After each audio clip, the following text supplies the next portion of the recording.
మనకి ఈ caste system మీద ప్రశ్నలు వస్తున్నటువంటి నేపథ్యంలో ముఖ్యంగా గ్రూప్ 1 ప్రిలిమ్స్‌లో అభ్యర్థులు ఇక్కడి నుంచి వచ్చేటువంటి అంటే ఈ టాపిక్ నుండి వచ్చేటువంటి ప్రశ్నలకి ఎలా సమాధానం గుర్తుపట్టాలి? భారతదేశంలో కుల వ్యవస్థకు ఉండేటువంటి ప్రాముఖ్యత ఏమిటి? కుల వ్యవస్థలో జరుగుతున్నటువంటి మార్పులేమిటి? కుల వ్యవస్థ వల్ల కలుగుతున్న ప్రయోజనాలేమిటి? కుల వ్యవస్థ వల్ల నడుస్తున్నటువంటి నష్టాలేమిటి? కుల వ్యవస్థ పరంగా సామాజిక శాస్త్రంలో జరిగినటువంటి అధ్యయనాలేమిటి? మనము సిలబస్‌లో ఈ టాపిక్‌ని ఎందుకు చదవాల్సొస్తున్నది? ఇవన్నీ కూడా ఈరోజు మనం చర్చిస్తాం. సో, ఒకసారి గనుక మనం పరిశీలిస్తే ఇది క్యాస్ట్ అనేటువంటి వర్డ్ ఏదైతుందో మనకి ఆ పదము నుండి ప్రశ్న కూడా వచ్చింది. అంటే సివిల్ సర్వీసెస్‌లో కూడా ఈ వర్డ్ వచ్చింది. భారతదేశానికి సంబంధించి చెప్పేటప్పుడు భారతీయ సమాజాన్ని గుర్తుపట్టేటప్పుడు కులం అనేది అత్యంత ముఖ్యమైనటువంటి సామాజిక సంస్థగా ఐడెంటిటీ అంశంగా గుర్తింపుకు సంబంధించిన అంశంగా ఉంటుంది. సో, ఈ సామాజిక గుర్తింపు అనేది భారతదేశంలో ప్రతి వ్యక్తికి సామాజిక గుర్తింపును సామాజిక హోదా లేదా అంతస్తు అంటారు. ఇది పుట్టుకతోనే వస్తుంది. భారతదేశంలో ఉన్నటువంటి కుల వ్యవస్థకు ఉన్నటువంటి ప్రత్యేకత ఏంటంటే వ్యక్తికి ఇది జన్మతః సంక్రమిస్తుంది. అది జీవితాంతం కొనసాగుతుంది. ఈవెన్ మరణాంతరం కూడా కొనసాగుతుంది. అంటే ఇది సమాజంలో వ్యక్తుల గుర్తింపుకు సంబంధించినటువంటి అంశమైన బట్ తర్వాత కాలంలో ఇది సామాజిక సంక్షోభానికి కారణమైంది కాబట్టి సమాజానికి ఏ సందర్భాల్లో ఉపయోగపడింది, సమాజానికి ఏ విధంగా నష్టం కలిగిస్తున్నది అనేటువంటి నేపథ్యాన్ని అర్థం చేసుకోవడం కోసం పోటీ పరీక్షల్లో దీన్ని ప్రవేశపెట్టారు. భారతదేశంలో ఈ కులం అనేటువంటి పదాన్ని మొదట పోర్చుగీస్ వారు ఉపయోగించారు. ఈ బిట్టు ఇంతకుముందు అడిగారు మనకి చాలా పోటీ పరీక్షలలో. అంటే భారతీయ సమాజానికి మూలాధారంగా కుల వ్యవస్థను చూస్తున్నాం. ఈ కుల వ్యవస్థకు సంబంధించినటువంటి పదం ఏదైతే క్యాస్ట్ సిస్టమ్ అనేటువంటి వర్డ్ని భారతదేశంలో మొదటిసారిగా పోర్చుగీస్ వారు ఉపయోగించారు. సో, దానికి ఎటిమాలజీ కనుక వెళ్తే ఇది లాటిన్ భాషలో ఉండేటువంటి క్యాస్టస్ అనేటువంటి పదం. అంటే క్యాస్టస్ మీన్స్ ఒక పరిశుద్ధమైన ప్యూర్ అనేటువంటి అర్థం నుండి క్యాస్టా అనేటువంటి స్పానిష్ వర్డ్ వచ్చింది. అంటే లాటిన్ వర్డ్ అయినటువంటి క్యాస్టస్ నుండి స్పానిష్ వర్డ్ అంటే వర్డ్ క్యాస్టా అనేటువంటిది రావడం. అంటే దీనికి ఈ స్పానిష్ వర్డ్ క్యాస్టా నుండి ఇంగ్లీష్ వర్డు క్యాస్ట్ అనేటువంటిది వచ్చింది. అంటే క్యాస్ట్ అంటే ఒక రకంగా జాతి అని అర్థం, లేదంటే వారసత్వంగా కొన్ని లక్షణాలు ఒక తరం నుంచి మరో తరానికి చేరడం అనేటువంటి పదం.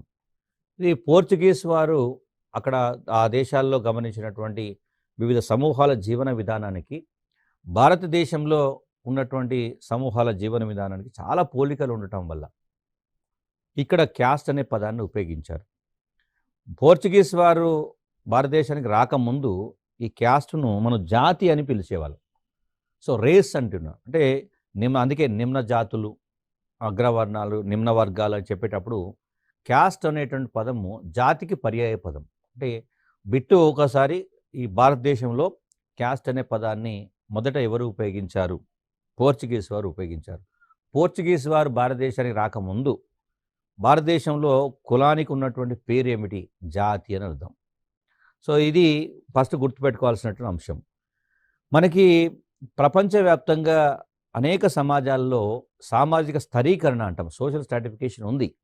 కాకపోతే అది ఇతర అంశాల ప్రాతిపాదికన ఉంటుంది. అంటే ముఖ్యంగా ఆర్థిక అంశాల ప్రాతిపాదికన, రాజకీయ అంశాల ప్రాతిపాదికన, మతపరమైన అంశాల ప్రాతిపాదికన ఉంటే భారతదేశంలో మాత్రము సామాజిక స్థరీకరణ అనేది, సోషల్ స్ట్రాటిఫికేషన్ అనేది, స్ట్రాటా అనేది సమాజ నిర్మాణంలో ముఖ్యంగా కుల వ్యవస్థ ఆధారంగా జరిగింది. దీన్ని కనుక మనం పరిశీలిస్తే ఇది భారతీయ సమాజాన్ని అర్థం చేసుకోవడంలో అత్యంత ముఖ్యమైన భావన అంటాం. అందుకే దీన్ని ఒక కాంప్లెక్స్ ఈవెంట్ లాగా చెప్తారు. అంటే ఒక సంక్లిష్టమైనటువంటి ఒక దృగ్విషయంగా చెప్తాం. ఇది భారతీయ సామాజిక వ్యవస్థను లేదా రాజకీయ వ్యవస్థను లేదా మొత్తం సమాజంలో ఉండేటువంటి పరిణామాలన్నిటిని అర్థం చేసుకోవడానికి ఏకైక ఆధారంగా దీన్ని మనం భావిస్తారు. సో, అనేక మంది సామాజిక శాస్త్రవేత్తలు ఈ కులం అనేటువంటి అంశంపైన విస్తృతమైన పరిశోధన చేశారు.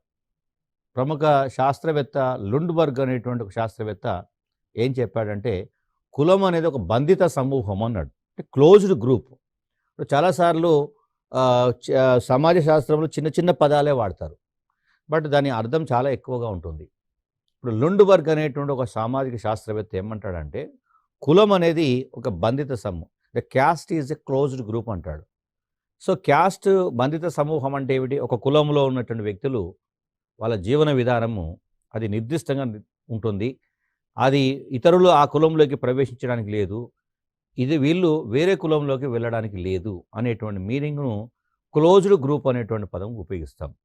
సో దీనిలో సభ్యత్వం ఎలా వస్తది ఈ క్లోజ్డ్ గ్రూప్‌లోకి? బై బర్త్ జన్మతా సంక్రమిస్తుంది. అయితే ఈ జన్మతా సంక్రమించినటువంటి అంతస్తు సమాజంలో అసమానతలకు కారణమైనటువంటి విషయాన్ని గుర్తుపెట్టుకోవాలి. అంతే విధంగా ఇలా ఏర్పడ్డటువంటి వివిధ సమూహాలు సమాజాన్ని వివిధ స్తరాలుగా విభజింపినటువంటి సందర్భం ఉంది. దీని మీద మరొక సామాజిక శాస్త్రవేత్త భారతదేశంలో జాతుల మీద విస్తృత పరిశోధన చేసినటువంటి సామాజిక శాస్త్రవేత్త sir Herbert Risley. Sir Herbert Risley భారతదేశంలో జాతులపైన విస్తృత పరిశోధన చేశాడు. రిస్లే యొక్క అభిప్రాయం ప్రకారం చూస్తే కొన్ని కుటుంబాలు లేదా సమూహాలు కలిసి ఒకే పేరుతో ఉంటాయి. అదేవిధంగా ఒకే విధమైనటువంటి వంశానుక్రమాన్ని కలిగి ఉండి అది వంశ పారంపర్యంగా ఒక వృత్తిని కొనసాగిస్తూ వస్తే వారిని ఒక కులంగా, ఒక జీవన విధానం అంటే ఒకే రకమైన జీవన విధానాన్ని తరతరాలుగా కొనసాగిస్తే ఒక కులం అని సర్ హెర్బర్ట్ రిస్లే పేర్కొన్నాడు. అంటే ఇక్కడ మనకు 2 అంశాలు. ఒకటి లుండ్బర్గ్ చెప్పే పదంలో బంధిత సమూహం అన్నాడు. రిస్లే చెప్పినటువంటి సందర్భాల్లో అది వారసత్వపరమైనటువంటి లక్షణాలు ఒక తరం నుంచి మరో తరానికి చేరవేయబడతాయని చెప్పాడు. ఈ రెండింటిని కనుక మనం చూస్తే అంటే భారతీయ సమాజంలో ప్రతి దశలో ఈ కుల వ్యవస్థ కొనసాగిందనేటువంటి విషయాన్ని గుర్తుపెట్టుకోవాలి. దానికి రిస్లే ఇచ్చినటువంటి మరొక వివరణను కనుక మనం స్పష్టంగా చూస్తే, ఒకటి ఒకే పేరు ఉండాలి. ప్రతి కులానికి ఒక పేరు ఉంటుంది. అది మనకి భారతీయ సమాజంలో కనబడుతున్నటువంటి అంశమే. అంటే ప్రతి కులానికి ఒక పేరు ఎట్లా వస్తుంది? వారు చేసేటువంటి వృత్తిని బట్టి. అంతేకాకుండా ప్రతి కులానికి ఒక మూల సంతతి ఉంటుంది. అంటే వాళ్ళ వారసత్వం అనేది ఒక్కొక్క కులానికి ఒక్కొక్క మూలం ఉంటుంది. అంటే దైవం కావచ్చు, కుల దైవం అంటాం. మనకు మామూలు భాషలో కుల దైవం అంటారు. సో ఒక్కొక్క దానికి ఒక్కొక్క కులానికి ఒక కుల దైవం ఉంటుంది. అదేవిధంగా ఒక్కొక్క కులానికి ఒక వృత్తి ఉంటుంది. ఇప్పుడు మనకు కులాన్ని వృత్తి ఆధారంగానే గుర్తుపడతాం. వాళ్ళు చేసే వృత్తిని బట్టి ఆ కులం పేరు కనబడుతుంది. కాబట్టి ఈ 3 అంశాలు భారతీయ సమాజంలో మనకు స్పష్టంగా కనబడుతున్న సందర్భం ఉంది. మరి అటు లుండ్బర్గ్ కానీ రిస్లే కానీ చేసినట్టు అంటే పరిశోధనల ద్వారా భారతదేశంలో కుల వ్యవస్థ ఒక సిద్ధాంత రూపంగానే కొనసాగిందనేది కనబడుతుంది. ఆధునిక భారతదేశ చరిత్రను ముఖ్యంగా ఆధునిక కాలంలో భారతీయ సమాజాన్ని అధ్యయనం చేసినటువంటి ఎంఎన్ శ్రీనివాస్ అనేటువంటి శాస్త్రవేత్త ఏమన్నాడంటే, ఈ సన్నిహిత సంబంధాలను కలిగి ఉన్నటువంటి ఒక పరిమిత సంఖ్య గల సమూహాన్ని కులం అన్నాడు. అంటే ఇక్కడ 2 పదాలు ఉపయోగించాడు ఎంఎన్ శ్రీనివాస్. సన్నిహిత సంబంధం కలిగి ఉండాలి, అదేవిధంగా పరిమిత సంఖ్య ఉండాలి. సన్నిహిత సంబంధం ఎవరి మధ్య ఉంటుంది? ఒకే రకమైన వృత్తిని చేపట్టేవాళ్ళు, ఒకే మూల సంతతిని కలిగి ఉండేవాళ్ళు, ఒకే రకమైన జీవన విధానాన్ని కలిగి ఉండేవాళ్ళు, ఒకే రకమైన సంస్కృతిని కలిగి ఉన్న వాళ్ళ మధ్యమైన సన్నిహిత సంబంధాలు ఉంటాయి, పరిమితంగా ఉంటారు. కాబట్టి అలాంటి సమూహాన్ని కులం అని పిలుస్తాడు. అదేవిధంగా మదన్ మరియు మజుందార్ అనేటువంటి శాస్త్రవేత్తలు కూడా ఒక సింపుల్గా రాస్తాడు. దాని ఏమంటాడంటే వ్యవస్థీకృతమైనటువంటి ఒక సామాజిక సముదాయం అంటాడు, కమ్యూనిటీ అంటాడు. సో ఈ వర్డ్స్ మనకి ప్రిలిమ్స్లో చాలా స్పష్టంగా అర్థం చేసుకోండి పదాలు ఇవి. ప్రిలిమ్స్ ఓరియంటేషన్లో వర్డ్స్ ఇంపార్టెంట్. ఇప్పుడు ఇక్కడ మీరు గమనిస్తే రిస్లే లేదా లుండ్బర్గ్ లేదా ఎంఎన్ శ్రీనివాస్, మదన్ మజుందార్ ఈ శాస్త్రవేత్తలందరి వాడినటువంటి పదం ఏమిటంటే మనము కమ్యూనిటీ అనేటువంటి పదాన్ని ఉపయోగించారు. నిజానికి పోర్చుగీస్ వారు క్యాస్ట్ అనేటువంటి పదం గురించి మనం భారతదేశంలో వాళ్ళు ఉపయోగించారని చెప్పాం. బట్ ఈ వివిధ సామాజిక శాస్త్రవేత్తలు ఇదే కులాన్ని ఒక సముదాయం అని పిలిచారు. ఇది ఎంతవరకు అంటే అర్థం చేసుకోవాలంటే, మీరు ఇప్పుడు ప్రతి అభ్యర్థి గ్రూప్ 1 పోటీ పరీక్షలకు అప్లై చేస్తున్న అభ్యర్థులు మీరు ఆన్లైన్లో అప్లికేషన్ సబ్మిట్ చేసేటప్పుడు అక్కడ మీకు కమ్యూనిటీ అనే పదం ఉంటుంది. గమ్మత్ ఏంటంటే మీకు క్యాస్ట్ అనే పదం కనపడదు అక్కడ. అంటే ఇది సమాజ శాస్త్ర పరిభాషలోనే ఇప్పటికీ ప్రభుత్వాలు కూడా దాన్ని పరిగణలోకి తీసుకున్నారనే విషయాన్ని గుర్తుపెట్టుకోవాలి. అంటే కమ్యూనిటీ అంటే ఎస్సీ, ఎస్టీ, బీసీ అని అందులో మరి కాలమ్స్ వస్తాయి. అంటే ఈవెన్ మీకు రెవెన్యూ డిపార్ట్మెంట్ ఇచ్చేటువంటి క్యాస్ట్ సర్టిఫికేట్ పైన పైన కమ్యూనిటీ అనే పదమే ఉంటుంది. మళ్ళీ క్యాస్ట్ సర్టిఫికేట్ అని ఉండదు. పదం క్యాస్ట్ అనే వాడతాం. లోపల మీ క్యాస్ట్ పేరు రాస్తారు గానీ, పైన టైటిల్ రాసేటప్పుడు కమ్యూనిటీ అని రాస్తారు. ఎందుకు కమ్యూనిటీ రాశారు? ఇప్పుడు ఇది మనకు శాస్త్రపరంగా, సమాజ శాస్త్రపరంగా ఈ శాస్త్రవేత్తలందరూ ఉపయోగించిన పదము కులానికి ఉన్నటువంటి సమాజ శాస్త్ర లక్షణాలు ఏవైతున్నాయో వాటి ఆధారంగా కులాన్ని సముదాయము అని పిలిచారు. కాబట్టి భారతదేశంలో కుల వ్యవస్థ అనేది ఒక సముదాయం రూపంలో ఉన్నదనే విషయాన్ని గుర్తుపెట్టుకోవాలి. ఇక్కడ సముదాయం అన్నప్పుడు కూడా దేని సముదాయం అంటారు కమ్యూనిటీ అంటే ఒక నిర్దిష్ట భౌగోళిక ప్రాంతంలో నివాసాన్ని కలిగి ఉంటారు వాళ్ళు. ఆ కుటుంబాలన్నీ కూడా ఒకే ప్రాంతంలో ఉంటారు. ఒకే రకమైనటువంటి వృత్తిని చేపడతారు. ఒకే రకమైన జీవన విధానాన్ని కలిగి ఒకే రకమైన మతపరమైనటువంటి ఆచారాలు కలిగి ఉంటారు. అలా ఉన్నటువంటి సమూహాన్ని మనం సముదాయం అంటాం. ఇప్పుడు అందుకే మీరు గ్రామాలలో కనుక చూస్తే, గ్రామీణ సమాజం యొక్క నిర్మాణాన్ని కనుక చూస్తే దాంట్లో ఒక్కొక్క వీధిలో ఒక్కొక్క కులం వాళ్ళు ఉంటారు. వరుసగా 4-5 కుటుంబాలన్నీ కలిసి ఇది పలాని కులానికి సంబంధించినటువంటి కుటుంబాలని చెప్తాం. వాళ్ళందరూ వరుసగా ఉంటారు. అది ఎండైన తర్వాత మరొక కులానికి చెందినటువంటి వాళ్ళు వాళ్ళ యొక్క నివాసాలు కనబడతాయి. అంటే ఇండైరెక్ట్గా చెప్తే కమ్యూనిటీ అనేటువంటి భావన సమాజ శాస్త్ర సహజ సిద్ధాంతాల ప్రకారమే భారతదేశంలో కుల వ్యవస్థ నిర్మాణం జరిగిందనే విషయాన్ని గుర్తుపెట్టుకోవాలి. భారతదేశానికి సంబంధించి కనుక చూస్తే మనకి ఈ కుల వ్యవస్థ పైన అంటే మామూలుగా అభ్యర్థులకి జనరల్గా తెలిసిన పదాన్ని మరి పోటీ పరీక్షల్లో విజేతలుగా నిర్ణయించడానికి కూడా ఉపయోగిస్తున్నారు. అంటే దాన్ని నార్మల్గా కాకుండా సమాజ శాస్త్ర పరిభాషలో అర్థం చేసుకోవాలి.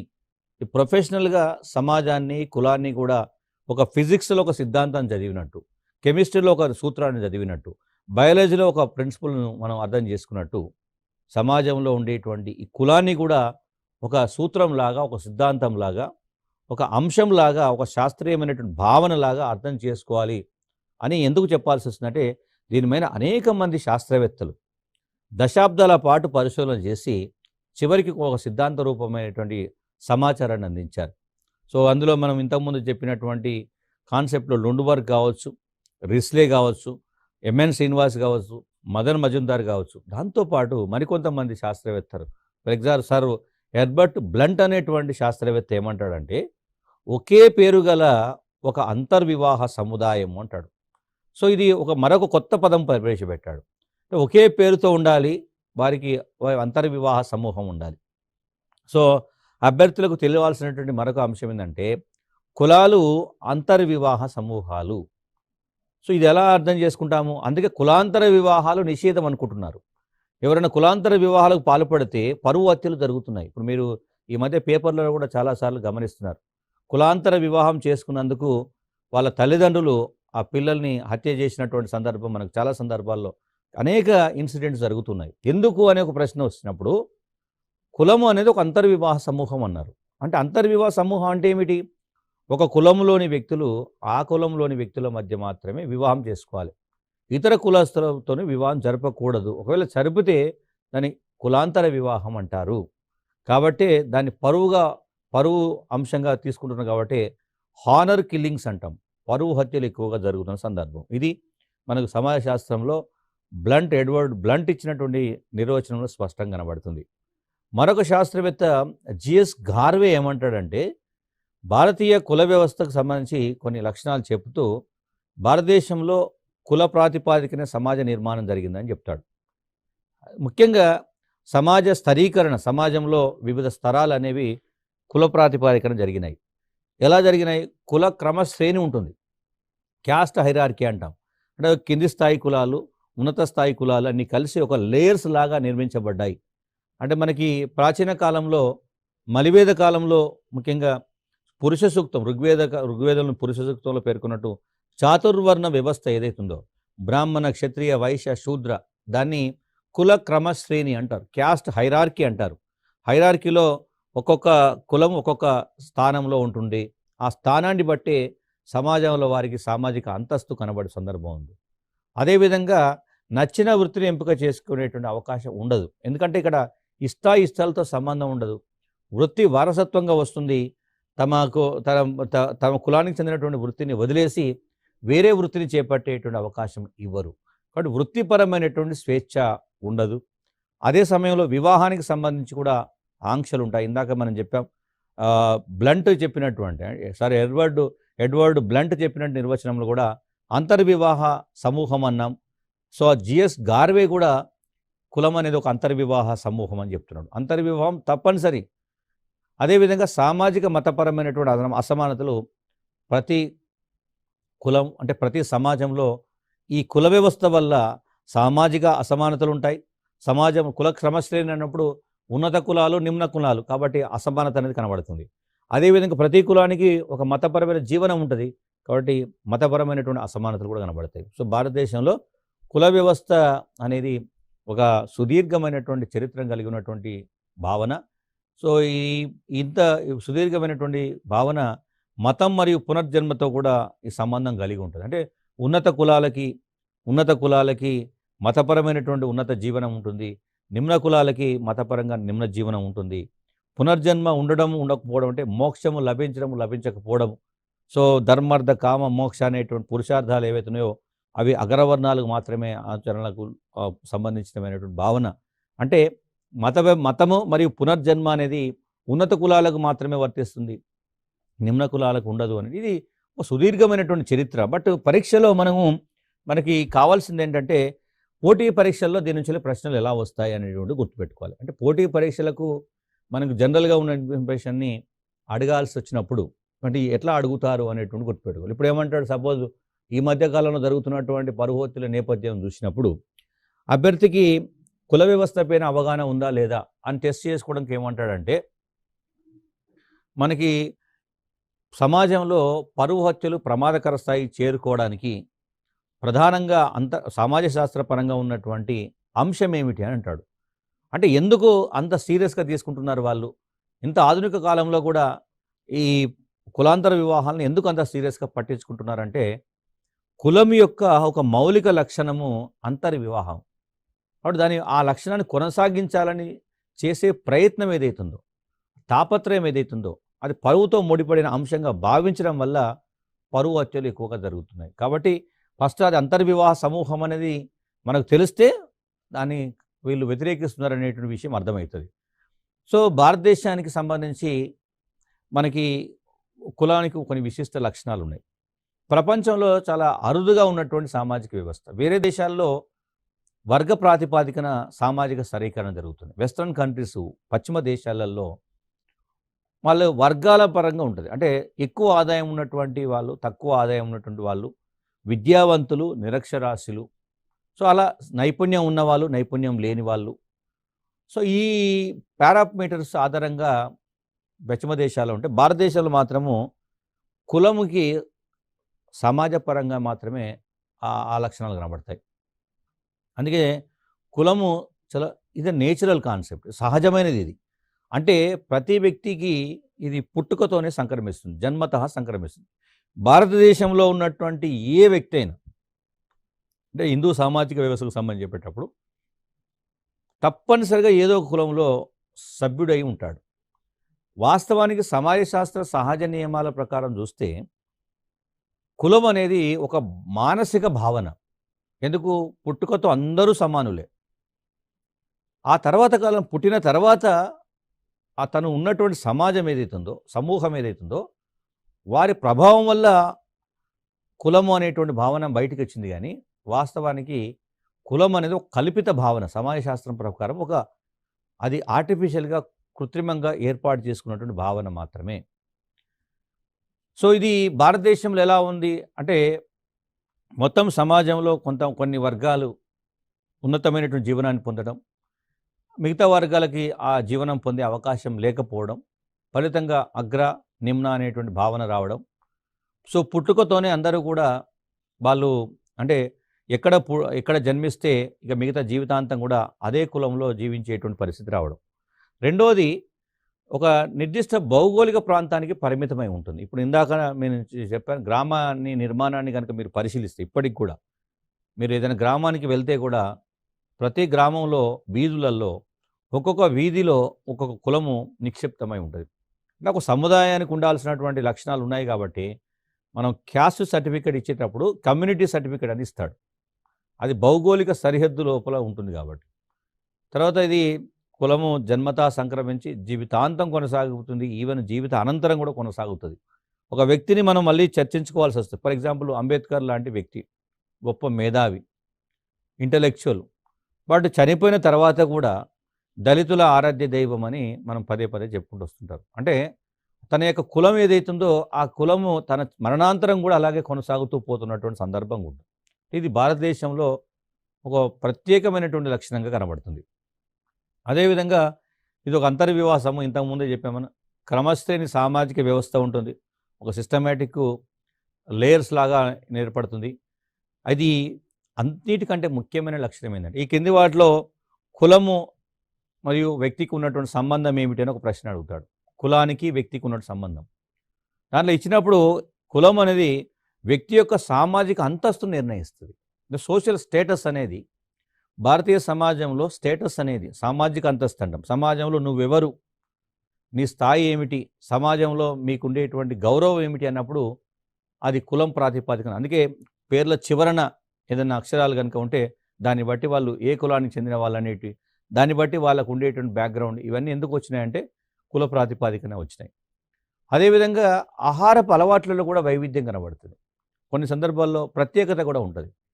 అంటే సపోజు అగ్రవర్ణాలు, సో మామూలుగా చాలా సందర్భాల్లో ఎవరైనా ఉండి మేము నాన్ వెజ్ తినము, మేము చాలా శుభ్రంగా ఉంటామనగానే మీరు బ్రాహ్మణులు అని అడుగుతారు. దాని అర్థమేంటి? బ్రాహ్మణులు నాన్ వెజ్ తినరు, చాలా శుభ్రంగా ఉంటారు అనేటువంటి ఒక భావన. అంటే ఆహారపు అలవాట్లో కూడా ఉన్నత కులాలు వాళ్ళు ఒక రకంగా, నిమ్న కులాలకు సంబంధించినటువంటి వాళ్ళు ఒక రకమైనటువంటి ఆహారపు అలవాట్లో ఉంటారు. జీవన విధానం కూడా విశిష్టంగా ఉంటుంది. అదేవిధంగా ఈ వృత్తి ఏదైతుందో వాళ్ళు చేపడుతున్న వృత్తి అంతా కూడా వంశ పారంపర్యంగా కొనసాగుతుంది. అదే ఒక సంవత్సరంలో అంటే ఒక కాలంలో తండ్రి చేసిన వృత్తి అది అంతకుముందు వాళ్ళ తండ్రి చేసి అంతకుముందు ఎన్నో తరతరాలుగా వస్తున్నటువంటి వంశపారంపర్యంగా వచ్చినటువంటి దాన్నే వాళ్ళు వాళ్ళ జీవనోపాధికి సంబంధించిన వృత్తిగా భావిస్తారు. అదేవిధంగా మతపరంగా చూస్తే ఒక స్వచ్ఛత ఉంటుంది, తర్వాత కొన్ని ఆంక్షలు కూడా పెట్టుకుంటారు. అన్నిటికంటే ముఖ్యంగా ఒక కులదైవాన్ని కూడా, ప్రతి కులము ఒక కులదైవాన్ని కలిగి ఉంటారు. ఇప్పుడు మనం అప్పుడప్పుడు కొన్ని ఉత్సవాలు జరుగుతున్నప్పుడు ఇది ఫలాని కులానికి చెందినటువంటి వాళ్ళు మాత్రమే జరుపుకునేటువంటి ఉత్సవాలని చెప్తారు. లేదంటే ఆ ఉత్సవాలలో ఫలాని కులానికి చెందినటువంటి వాళ్ళు మాత్రమే ఎక్కువగా పాల్గొంటారని చెప్తారు. లేదా వాళ్ళు మాత్రమే చేయాలనేటువంటి కండిషన్స్ ఉంటాయి. సో కాబట్టి మనకి కులానికి సంబంధించి చెప్పేటప్పుడు మతపరమైనటువంటి అంశాలు, అదేవిధంగా కొన్ని అగ్రకులాలు ఒక రకమైనటువంటి దైవాన్ని పూజిస్తే నిమ్న కులాలు మరొక రకమైనటువంటి దైవాన్ని పూజించిన సందర్భం ఉంటుంది. మనకి భారతదేశంలో ఉండేటువంటి కుల వ్యవస్థ చాలా సంక్లిష్టమైనది. కులాలు అనేక ఉపకులాలు కూడా ఉన్నాయి. వివిధ అధ్యయనాల వాళ్ళు చూస్తే దాదాపు 6,000 కులాలు, 25,000 ఉపకులాలు ఉన్నట్లు కనబడతాయి. మీరు గ్రూప్ 1 ప్రిపేర్ అవుతున్నటువంటి అభ్యర్థులు ఒకసారి ఈ నోటిఫికేషన్ కనుక పరిశీలిస్తే ఇచ్చినటువంటి దాంట్లో మీ కమ్యూనిటీకి సంబంధించినటువంటి డేటా కూడా ఉంది. ఎస్సీలు అనగానే ఎస్సీలో ఉన్నటువంటి అనేక ఉపకులాల లిస్ట్ ఉంటుంది కనబడుతుంది. బీసీలో బీసీఏ బీసీడి ఏదైతుందో అందులో ఒక్కొక్క కులంలో అనేక ఉపకులాలు కనబడతాయి. అట్లా సగటున చూస్తే ఈ దేశంలో 25,000 ఉపకులాలు ఉన్నాయి. అంటే ఈ నంబరింగ్ ఉపయోగం అంటే భావన ఏమిటంటే ఒకసారి స్టేట్మెంట్ ఇస్తాడు, భారతదేశంలో కుల వ్యవస్థ అత్యంత సంక్లిష్టమైనది అంటాడు. అంటే మనం అట్లా అంటే సంక్లిష్టమైనదా సరళమైనదా, అది సింపుల్గా ఉందా చాలా కాంప్లెక్స్గా ఉందా అని ఎట్లా తెలవాలి? ఈ డేటా ఆధారంగా తెలవాలి. అంటే 6,000 కులాలు, దాదాపు 25,000 ఉపకులాలు ఉన్నాయంటే అత్యంత సంక్లిష్టమైనది అని మనం ఒప్పుకోవాలి. అంటే దానికి మనం తెలుసుకోవాలి. కాబట్టి క్వశ్చన్స్ ఇలా అడగడు, ఎన్ని వేల కులాలు ఉన్నాయి, ఎన్ని వేల ఉపకులాలు ఉన్నాయి. ఎందుకంటే ఈ నంబరు కొంత మారుతుంటుంది. ఇంతకుముందు కొంతమంది అభ్యర్థులు వాళ్ళ డౌట్ కూడా అది స్టాటిస్టికల్ డేటా బేస్ చేసుకొని ప్రశ్నలు వచ్చినప్పుడు దేన్ని మనం ప్రామాణికంగా తీసుకోవాలంటున్నారు. ఒక్కోసారి వివాదాస్పదంగా మారుతాయి కాబట్టి క్వశ్చన్స్ ఇచ్చేటప్పుడు ఆ జాగ్రత్త తీసుకుంటారు. ఇప్పుడు దీని మీద ఒక ప్రశ్న ఇవ్వాలి అనుకున్నప్పుడు భారతదేశంలో కుల వ్యవస్థ అత్యంత సంక్లిష్టంగా ఉంది అంటాడు. సంక్లిష్టంగా ఉంది అని ఎలా చెప్పగలుగుతావు అంటే నీకున్న సమాచారం 6,000 కులాలు 25,000 ఉపకులాలు ఉన్నాయి కాబట్టి సంక్లిష్టంగా ఉంది. ఎస్, కరెక్ట్ అంట. దానికి ఆధారం ఇది. అంటే ఈ స్టేట్మెంట్ సరైనదా కాదా? సరైనదే అనేదానికి నీకు దగ్గర ఉన్న ఆధారం ఏమిటని గుర్తుపెట్టుకోవాలి. అయితే మరి ఇట్లాంటి సంక్లిష్టమైనటువంటి కుల వ్యవస్థ ఎట్లా ఆవిర్భవించి ఉండొచ్చు? ఇంత భారతీయ సమాజాన్ని ఈ స్థాయిలో ప్రభావితం చేస్తున్నటువంటి ఈ కుల వ్యవస్థ ఎలా ఆవిర్భవించింది? ఇది ఇప్పటికీ ఎందుకు కొనసాగుతూ పోతుంది? భవిష్యత్తులో కూడా ఇది ఇంకెందుకు కొనసాగుతుంది అనేటువంటి ఒక ప్రశ్న తప్పనిసరిగా వేసుకోవాలి. కాబట్టి ఈ దేశంలో కుల వ్యవస్థ ఎలా ఆవిర్భవించింది అనేటువంటి విషయం పైన అనేక మంది సామాజిక శాస్త్రవేత్తలు విస్తృతమైనటువంటి అధ్యయనాలు జరిపారు. సో దాంట్లో కొంతమంది శాస్త్రవేత్తలు వివిధ ఆధారాలతో వాటిని సూత్రీకరించే ప్రయత్నం చేశారు. కొంతమంది కొన్ని భావనలు అందించేటువంటి ప్రయత్నం చేశారు. బట్ ఏది ఏమైనప్పటికీ కూడా ప్రతి సిద్ధాంతము కొన్ని ముఖ్యమైనటువంటి సామాజిక, ఆర్థిక, రాజకీయ, మతపరమైనటువంటి లక్షణాలు మాత్రం పరిగణలోకి తీసుకున్నారు. అంటే ఎట్లా తీసుకున్నా కానీ ఆ సిద్ధాంతాన్ని రూపొందించేటప్పుడు కొన్ని పారామీటర్స్ని తీసుకున్నారు. సోషల్ సంబంధించినటువంటి ఇష్యూస్ ప్రిలిమ్స్లో మొదటిసారిగా సమాజ శాస్త్రానికి సంబంధించినటువంటి అంశాలు చేర్చడంలో ఉన్న ఉద్దేశం కూడా అభ్యర్థులు తప్పనిసరిగా ఈ సామాజిక పరమైనటువంటి నేపథ్యం అర్థం చేసుకోకుండా, కనీస అవగాహన లేకుండా మీరు రేపు ఉద్యోగం చేయలేరు అనేటువంటి భావనతోనే ఈ టాపిక్స్ను మనకి ఇందులో ఇంట్రొడ్యూస్ చేస్తారు. అంటే ప్రశ్నలు చాలా ఇబ్బందికరంగా ఉన్నట్టు అనిపిస్తుంది, కానీ అర్థమైతే చాలా సింపుల్గా మనం ఆన్సర్ చేసే అవకాశం ఉంటుంది. సో ఈ నేపథ్యంలో మనకి కుల వ్యవస్థ ఆవిర్భావానికి సంబంధించి అనేక మంది శాస్త్రవేత్తలు అనేక విధాలుగా ప్రయత్నాలు చేస్తారు. కాబట్టి ఒక్కొక్క సిద్ధాంతము ఒక్కొక్క వివరణ ఇచ్చేటువంటి ప్రయత్నం జరిగితే భారతదేశానికి సంబంధించినటువంటి లక్షణాలను పరిగణలోకి తీసుకున్నప్పుడు కుల వ్యవస్థ ఆవిర్భావం అనేది ఒక పార్టు. బట్ ఈ కుల వ్యవస్థ కొనసాగింపు ఇప్పటికీ జరుగుతున్న పరిణామాలను మరోవైపు అర్థం చేసుకునే ప్రయత్నం చేస్తాం. సో కులానికి సంబంధించినటువంటి ఒక ప్రశ్న అంటే ఫస్ట్ పార్ట్ 1లో మనం చూసేటప్పుడు అంటే ఇది చాలా సుదీర్ఘమైనటువంటి టాపిక్. మీరు ఒకసారి కనుక పరిశీలిస్తే ప్రిలిమ్స్లో భారతదేశ చరిత్ర, సాంస్కృతిక వారసత్వము అనేటువంటిది ఒక టైటిల్ ఉంది. సిమిలర్గా సామాజిక వెలి, సోషల్ ఎక్స్క్లూషన్ అని చెప్పి దాంట్లో క్యాస్ట్ అనే పదాన్ని పెట్టాడు. పరీక్షకు సంబంధించి చూస్తే మొత్తం భారతదేశ చరిత్రను చదివితే ఎన్ని ప్రశ్నలు వస్తాయో ఇండైరెక్ట్గా ఇక్కడ ఒక చిన్న టాపిక్ చదివితే కూడా అన్ని ప్రశ్నలు రావడానికి అవకాశం ఉంది అనేది ఒక మెసేజ్ ఇచ్చారు. మనకు 13 అంశాలు ఇచ్చినప్పుడు 13 అంశాల్లో మార్కుల విభజన చేయలేదు. మార్కుల విభజన చేయకపోవడం వల్ల మనకు వాళ్ళు ఇచ్చిన మెసేజ్ ఏమిటంటే, ఇందాక మనకు గతంలో చాలామంది అభ్యర్థులు మన ప్రోగ్రాం ద్వారా వాళ్ళు అడుగుతున్న సందేహాల్లో కూడా దీంట్లో కొన్ని అంశాలు వదిలేయవచ్చా అంటున్నారు. వదిలేయడానికి అవకాశం లేదు. ప్రిలిమ్స్ ఉండేటువంటి లిమిటేషన్స్ ఏమిటంటే, ఆంక్ష ఏమిటంటే దీంట్లో ప్రతి టాపిక్ నుంచి ప్రశ్న వచ్చే probability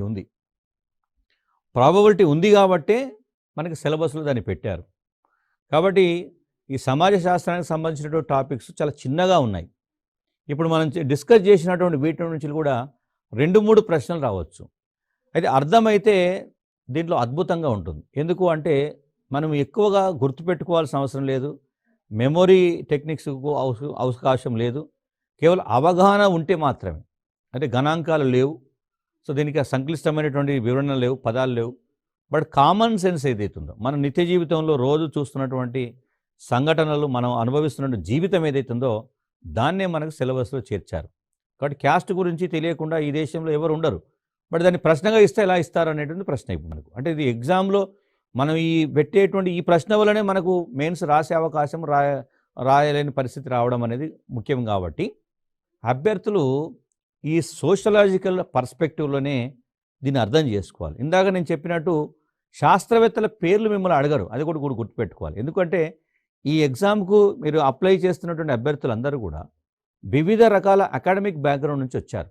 engineering background, medical background, science background, social background అన్నిటి నుంచి వచ్చారు. కాబట్టి నేను ఇప్పుడు లొండు వర్గ్ అని చెప్పాను. లొండు వర్గ్ నుంచి మీరు రిస్లే, మజుందార్, ఎంఎన్ శ్రీనివాస్, ఇవి సమాజ శాస్త్రానికి సంబంధించినటువంటి వ్యక్తులకు మాత్రమే ఎక్కువ తెలుస్తుంది. కానీ వాళ్ళు ఇచ్చినటువంటి పదాల మీద మనకు ప్రశ్నలు రావడానికి అవకాశం ఉంటుంది. కాబట్టి సో ఆ నేపథ్యంలో అర్థం చేసుకోగలిగితే కులానికి సంబంధించిన మౌలిక భావనల మీద కూడా ఒక ప్రశ్న వస్తే మనం ఈ సమాచారం ఆధారంగా ఖచ్చితంగా ఆన్సర్ గుర్తుపట్టేటువంటి ప్రయత్నం చేయాలి.